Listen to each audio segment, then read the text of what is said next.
le RTM, il est 13h à Sénoué-Ramakono, plateau 1, la même heure à Katiré-Makono et partout au Mali.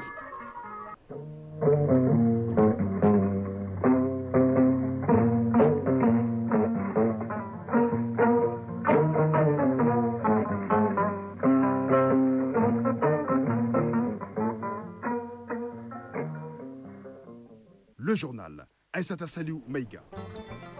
Mesdames et messieurs, bonjour et merci d'être au rendez-vous des infos.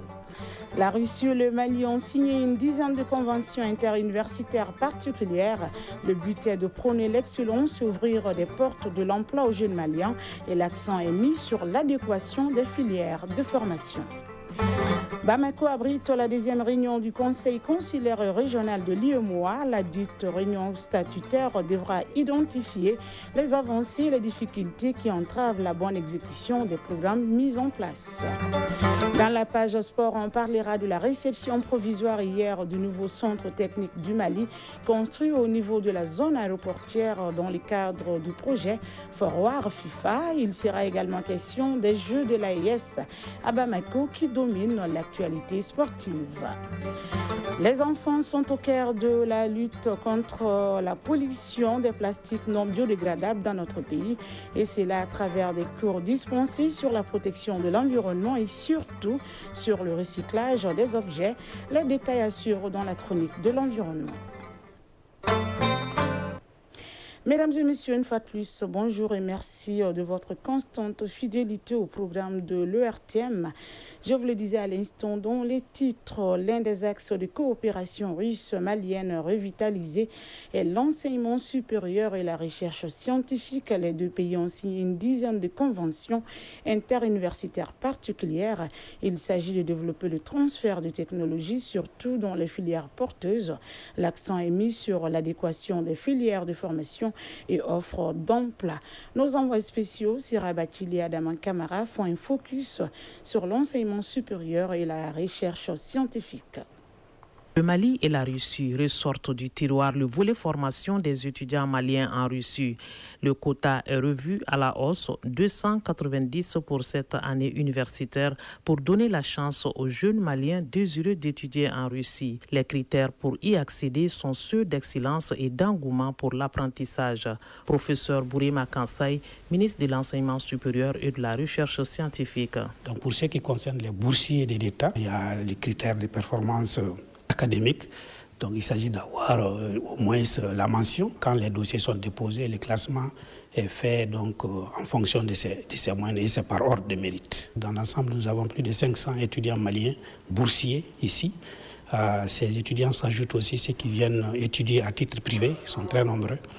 Donc dans le cadre de conventions signées entre les universités publiques comme les universités privées. La Russie a déjà formé 10 000 cadres maliens. Actuellement, une dizaine de conventions interuniversitaires particulières ont été signées entre les deux pays. Transfert de technologies donc avec des choix spécifiques des filières de formation répondant aux besoins du marché de l'emploi. Il s'agit entre autres du domaine de l'énergie, y compris l'énergie nucléaire à des fins pacifiques.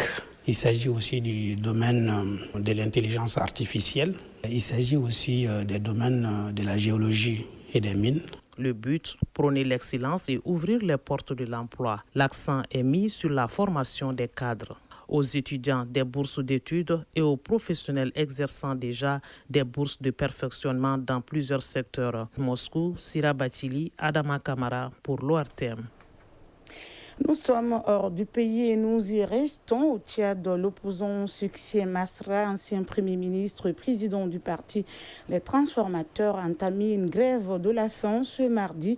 Cela fait désormais 40 jours qu'il est détenu. Il est poursuivi notamment pour incitation à la haine, accusé d'avoir tenu des propos appelant à l'autodéfense dans un enregistrement datant de près de 2 ans en lien avec le massacre de Mandakao. Dans une lettre adressée au peuple tchadien, lu publiquement par un responsable de son parti, Masra dénonce une arrestation arbitraire et appelle à la mobilisation contre l'injustice.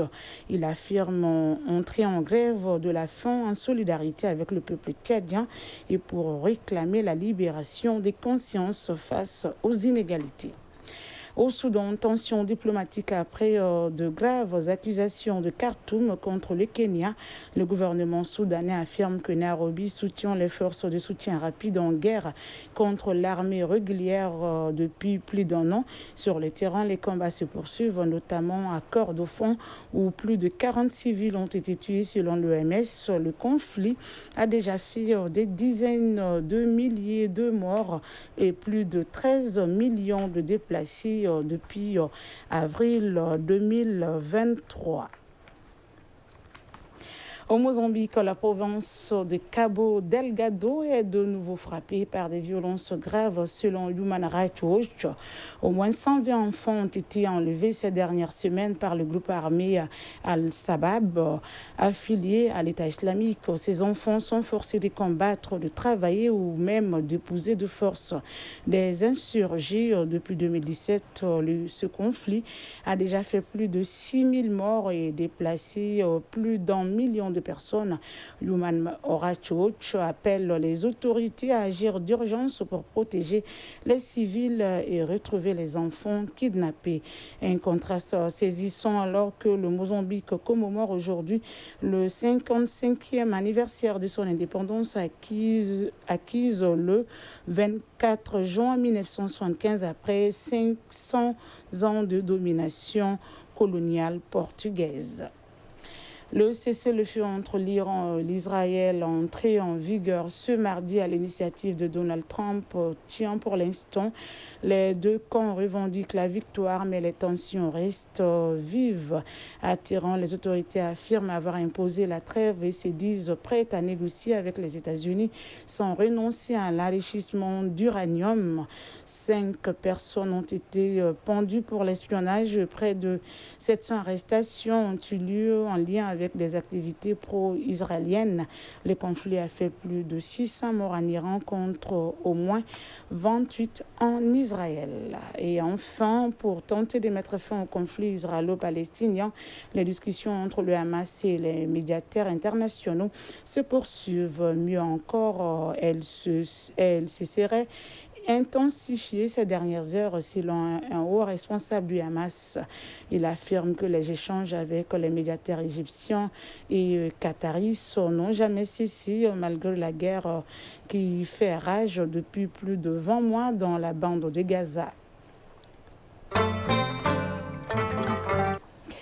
Retour ici à Bamako, la capitale qui abrite la 10e réunion du Conseil consulaire régional de l'IEMOA. Il s'agit pour les participants de réfléchir 2 jours durant sur les stratégies et les programmes mis en œuvre au service du secteur privé en vue d'assurer son développement au service des populations des pays membres de l'IEMOA. Cette 10e réunion statutaire permettra d'identifier les avancées et les difficultés qui ont pu entraver la bonne exécution des programmes mis en place. Les détails avec Alucéini Touré. Cette réunion statutaire est trimestrielle et constitue la 2e du nouveau bureau. Recevant ses pairs de la sous-région, le président de la Chambre de commerce et d'industrie du Mali a exprimé son enthousiasme. Madiou Sempara, président de la Chambre de commerce et d'industrie du Mali. Il y aura plusieurs thèmes, mais tous les thèmes, c'est autour du développement du secteur privé. La réunion, qui a bénéficié des facilités offertes par les autorités du pays, se propose d'examiner la situation socio-économique dans nos États à l'aune des progrès accomplis et dégager des stratégies permettant de mieux booster un secteur privé pourtant très dynamique. Elena Maria José Ambalo, présidente de la Chambre consulaire régionale du l'IEMOA. Nous allons faire un bilan à mi-parcours de notre mandat parce que ça fait 1 an que notre mandature a été instituée et donc c'est le moment de voir si on est dans la bonne dynamique, s'il y a des difficultés, comment on peut gérer ces difficultés et corriger ces difficultés. Très attentif aux travaux qui se déroulent à Bamako, le gouvernement a offert toute sa disponibilité et son soutien à toutes les initiatives qui encouragent l'intégration sous-régionale. Adama Yoro Sidibé, secrétaire général du ministère du Commerce et de l'Industrie. En plus de sa participation aux réflexions sur le processus d'intégration économique sous-régionale, la CCR-UEMOA doit s'impliquer de plus en plus dans les actions et projets concourant à renforcer des capacités des acteurs économiques afin qu'ils soient capables de faire face à la mondialisation, surtout avec l'entrée en vigueur de la zone de libre-échange continentale, la ZLECAf. Le secteur privé, moteur de la croissance, se doit d'être structuré en vue de mieux réussir à faire avancer nos économies confrontées aux différents chocs endogènes et exogènes. Le représentant du ministère des Maliens établi à l'extérieur de l'intégration africaine et celui de l'environnement ont co-présidé l'ouverture des travaux de l'atelier sur la sécurité climatique, mobilité humaine et paix au Mali, enjeux, défis et perspectives. Il s'agit pour les experts de réfléchir sur les solutions endogènes relatives à la sécurité climatique et à la restauration d'une paix durable. Youssouf Diakité. Cet atelier conjointement organisé par le ministère de l'Environnement, de l'Assainissement et du Développement durable, le ministère des Maliens établi à l'extérieur et de l'intégration africaine, le programme des Nations Unies pour le développement, l'Organisation internationale pour les migrations traite de la trilogie migration, sécurité climatique et paix. Il s'agit pour les experts d'engager la réflexion afin de concilier les différentes entités et d'apporter des solutions globales en faveur de la population bénéficiaire. Boubacar Seydou, représentant résident de l'OIM au Mali. Le Mali, à l'instar de nombreux pays d'Afrique subsaharienne, fait face à une crise multidimensionnelle aggravée par des phénomènes climatiques extrêmes. Ces bouleversements compromettent les moyens de subsistance de ménages, en particulier dans les zones rurales, et engendrent malheureusement des migrations forcées.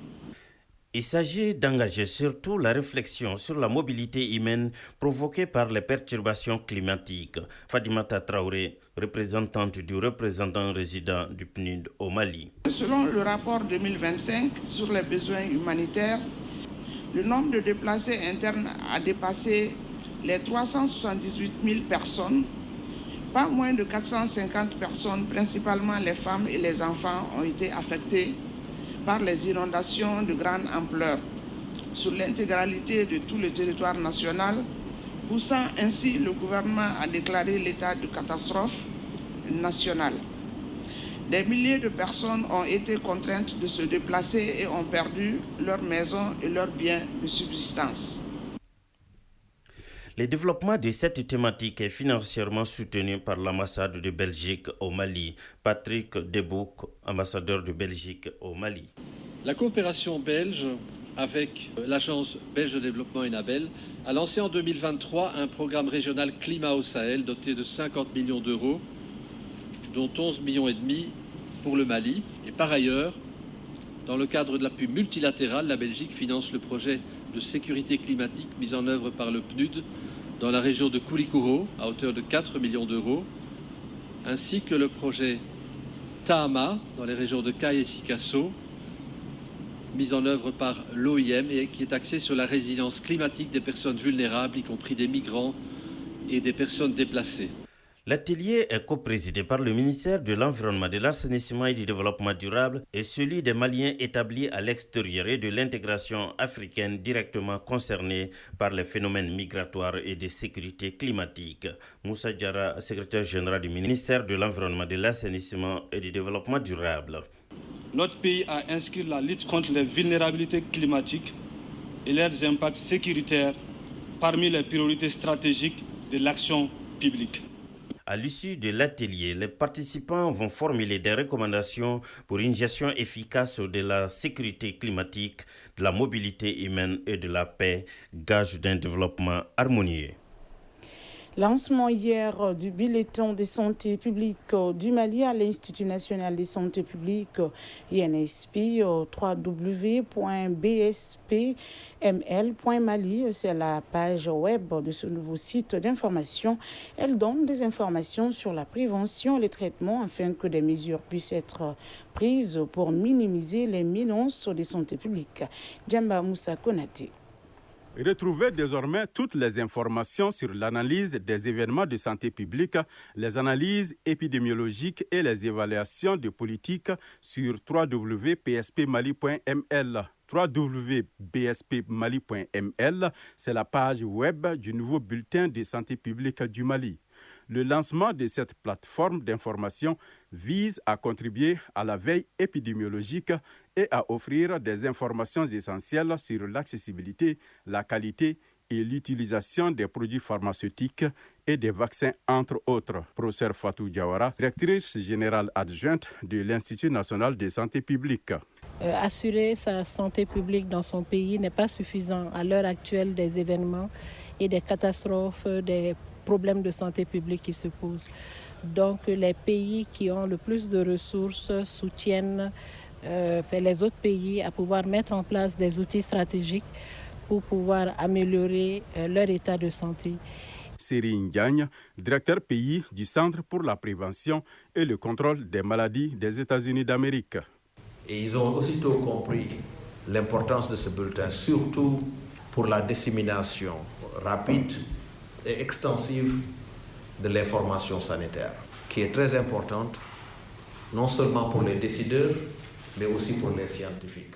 Pour les partenaires qui accompagnent cette initiative, cet outil de communication du ministère de la Santé et du Développement social est un engagement en faveur de la sécurité sanitaire. Rachna Korhonen, ambassadeur des États-Unis d'Amérique au Mali. La collaboration entre le CDC et l'NSP pour soutenir, améliorer et étendre les activités du PHP sera renforcée par la subvention de $100 000 que l'NSP a obtenu pour soutenir les activités futures.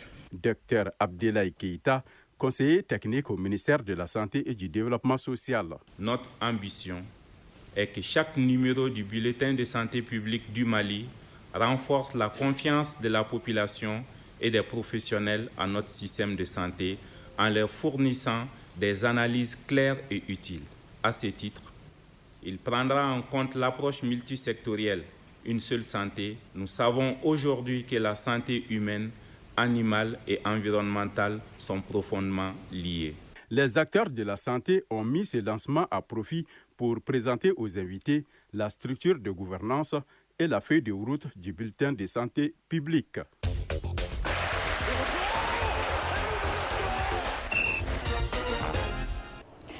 La page sport à prison, foot français, terrible nouvelle pour les fans et les supporters de l'Olympique lyonnais, relégué hier en deuxième division par la Direction nationale du contrôle de gestion pour dettes impayées. Ici au Mali, réception provisoire hier de nouveaux centres techniques du Mali construits au niveau de la zone aéroportière dans le cadre du projet Forward FIFA sur le terrain. C'est les Jeux de l'AIS à Bamako qui domine l'actualité. La synthèse de l'actualité sportive, c'est avec Ali Djoumatina. Les Jeux se poursuivent aujourd'hui avec les finales de la lutte traditionnelle et du judo. Aussi, c'est mercredi en football, au compte de la troisième journée, les cadets burkinabés affrontent ceux du Mali, coup d'envoi 16h30 au stade Mamadou Konaté. Au terme de cette rencontre, on connaîtra les deux nations qui se qualifieront pour la finale. Hier mardi, il y avait au programme le taekwondo. À l'issue de la compétition de combat, c'est le Niger qui monte sur la plus haute marche du podium avec 5 médailles, 3 or, 1 médaille d'argent et 1 médaille de bronze. Le Burkina Faso se classe deuxième avec 2 or et 3 médailles de bronze. Et le Mali termine troisième avec 5 médailles, 4 argent et 1 médaille de bronze. Football, après les demi-finales de la Coupe du Mali des dames, marquées par les qualifications de l'AS Mandin et de l'USFAS pour la finale, place au Caridas du championnat national. Ce mercredi à 16h au stade Wenzen Koulibaly, Amazon de la commune 5 affronte AS Mandin. Et à 18h15, toujours au même endroit, l'USFAS sera face au Super Lyon. Le centre technique du Mali, un ambitieux projet voulu par la Fédération malienne de football, vient de franchir une étape importante. Hier mardi, la réception technique de l'infrastructure de grande portée financée par la FIFA dans le cadre de son projet Forward a eu lieu et c'était en présence d'une délégation de la FIFA conduite par notre compatriote Fatou Kamara, membre du bureau régional de la FIFA basé à Dakar. Coup de tonnerre dans le football français, le club de football l'Olympique lyonnais est relégué en deuxième division. La DNCG, le gendarme financier du football français, a confirmé hier mardi la rétrogradation de Lyon la saison prochaine. Malgré les explications des dirigeants lyonnais, le gendarme financier a décidé la relégation de Lyon qui avait selon des sources une dette de 150 millions d'euros. Un chiffre que le club a tenté de réduire, mais cela n'a pas suffi. chronique de l'environnement. Chronique environnement en intégrant l'éducation environnementale dans le cursus scolaire en théorie comme en pratique et en valorisant l'implication des enfants dans les actions écologiques, il est possible de bâtir un avenir plus responsable. Une dynamique soutenue par plusieurs voix qui plaident pour une action multisectorielle où l'éducation joue un rôle de premier plan. Chronique de l'environnement, une réalisation de Agibou Koulibaly. La pollution plastique est devenue un fléau mondial. Au Mali, malgré l'adoption de la loi interdisant la production, l'importation, la commercialisation et l'utilisation des sachets plastiques, son application reste limitée. Une situation préoccupante qui appelle à des solutions novatrices, durables et surtout inclusives. Selon Dr Ba Keïta, médecin spécialiste en maladies respiratoires, président du Club des Amis pour la protection de la santé et de l'environnement à la Fondation Santé Environnement, parmi ces solutions, l'éducation des enfants à la cause environnementale apparaît comme une piste essentielle. Le premier pas consiste d'abord à pouvoir, au niveau de la cellule familiale, d'abord, quand ils voient papa et maman en train d'arroser le jardin, en train de prendre soin des plantations qui sont dans la maison. Déjà, il y a un avant-goût pour les enfants. Le deuxième élément est beaucoup plus institutionnel, qui porte sur le fait que nous devrions, ça se faisait avant, mais nous devrions de façon coordonnée et de façon harmonisée, qu'il y ait une place de tout ce qui touche en termes d'information, en termes de communication, en termes de savoir-faire dans le cursus des enfants, depuis les premiers cycles jusqu'au cycle fondamental. Pour que les enfants apprennent, n'est-ce pas, d'une part, à reconnaître la nature, d'autre part, à s'y intéresser, et troisième élément, à pouvoir l'adorer et aller de l'avant. Nos écoles, du fondamental au secondaire, doivent devenir des incubateurs de conscience écologique, comme en témoigne Alfousseini Kamissoko, directeur coordinateur de l'école fondamentale d'Arsram, premier cycle. Les enfants sont très importants dans la gestion, n'est-ce pas, des déchets plastiques. Les enfants, la manière dont ils ont appris à recycler ces déchets plastiques-là, à diminuer vraiment non seulement les saletés dans la cour, mais aussi le recyclage aussi a beaucoup intéressé, n'est-ce pas, les enfants par rapport à leur utilisation. Et le milieu non seulement est assaini, mais aussi nous avons profité, n'est-ce pas, des déchets plastiques. Boubacar Keïta, élève. J'ai appris à entretenir les jeunes plantes, le jardinage et le recyclage des déchets plastiques parce que ça nous apprend à rendre l'environnement propre. Mais pour donner de l'ampleur à ces initiatives, l'accompagnement des ONG est fondamental. Diallo Oumou Modibo Keïta, directrice exécutive de Jeunes Volontaires pour l'Environnement JVE. Principalement sur l'éducation environnementale, nous pouvons dire que nous avons même deux volets, à savoir éco-école, qui consiste au préalable à former les enfants en leur inculquant un comportement éco-citoyen, en leur inculquant l'amour de la nature, mais surtout en leur outillant pour qu'ils puissent faire face aux effets néfastes du changement climatique, mais qu'ils puissent s'adapter et comprendre les enjeux, surtout le rôle qu'eux ils peuvent jouer pour faire face à tout cela. Donc ça consiste à être avec les enfants tout au cours de l'année, mais surtout faire la théorie et la pratique. Et en mettant des clubs verts dans les établissements scolaires, ça permet aussi aux enfants de s'engager autrement. Les enfants sont le présent actif et l'avenir assuré. En les plaçant au cœur de la lutte contre les plastiques, nous construisons une société où la protection de l'environnement ne sera plus un slogan, mais un réflexe.